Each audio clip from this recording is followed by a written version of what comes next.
Stanek. My story is I thought I was going to go to law school, went to Marquette, majored in political science. My junior year, woke up one day and thought, I don't want to be a lawyer, what am I doing?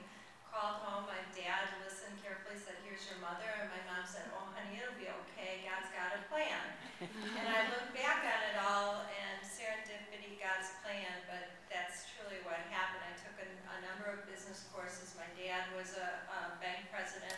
I worked in the bank my summers and Christmas breaks, and had good grades. And so at the time, then the largest trust company in Wisconsin was launching the money market funds. That's how old I am. I'm 54. This was in 1979, and there were no money market funds, so nobody had experience with money market funds, so they hired a fresh analyst. And so in the mornings, I would manage money market funds, and in the afternoons, I had huge blocks of time to research projects. And in my case, I researched the concept of duration, which is now very mainstream to bond portfolio management. It wasn't at the time. And we agreed that there was a lot of validity to the concept, launched some strategies, and launched some portfolios that became successful. A few years later, my boss was hired by Chase at the time to go create a business for Chase that we had helped pioneer. And at the time, I was 27, and they looked around, and I had more experience than anybody doing this, and was given a shot far sooner than otherwise would have been the case. So I became the chief investment officer of this team in 1983, and we stayed there. I spent the first 21 years of my career at our first Wisconsin firm co, now part of U.S. Bank, and when I left was president of their mutual fund company and ran the asset management businesses. Started over, went to Baird 10 years ago, and started with 18 million, and today we run nearly $15 billion. In terms of, I look back on it and what was the key ingredient, we call it value proposition. It's a wonderful business in a lot of ways because it's objectively measured. And so it's pretty stunning that there aren't more women who have been able to break through, because if you, as I like to say, if you can put the numbers up, if you can put the portfolio numbers up and the business numbers up, it's hard to deny the value added, if you will. And I look back and I was able to lead a very talented team that many of them are still with us today, where we were able to put the numbers up. So we were able to meet the objective standard, and in the end, it didn't matter if I was a woman, 27 years old, or had orange hair. I never had orange hair, but I used to joke about that it didn't matter because we had the numbers.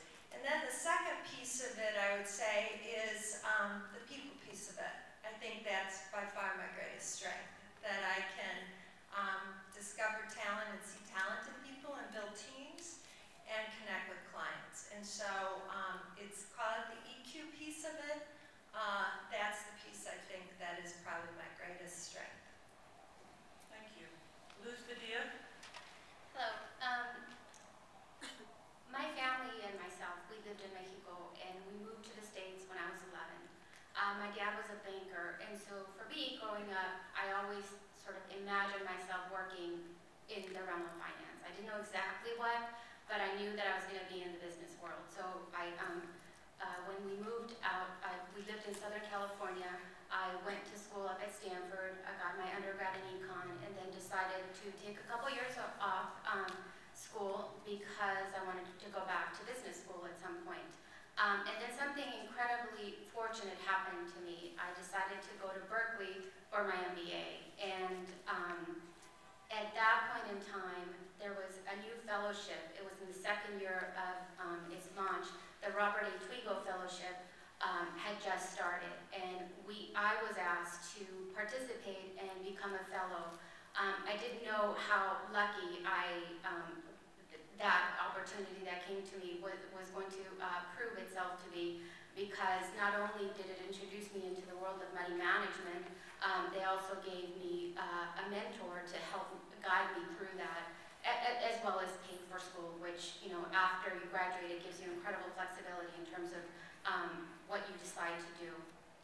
And so the only thing that they asked of me was that I basically make an effort to go into money management. And I think I look back now and I talk to Sue Twigo, who is obviously one of the founders of the fellowship. And you know, I think I was one of their sort of success stories, because not only did I immediately start in the money management industry, I ultimately became a portfolio manager. I started at TCW in the emerging market fixed income group, and basically worked my way up. I started as a summer intern. I then became an analyst. I did trading. I became a credit analyst, both on the corporate and the sovereign side, and then was given the opportunity to run the team and take over the mutual fund and become the head portfolio manager. I think I look back at my story, and I think certainly one of fortune. You know, I didn't know what led me there, but I think I also was able to take advantage of that opportunity, again, because of the history, the strong work ethic that was imparted on me by my parents. And, you know, I look at what we do today, and yeah, it is all about just posting the numbers and making money for investors. But at the end of the day, it's a relationship business, and you have to be good with people, and you have to. So I think caring for people, and not just, you know, making money, but the way that you make it, making sure that you protect your investors at all time, as well as you're a fair and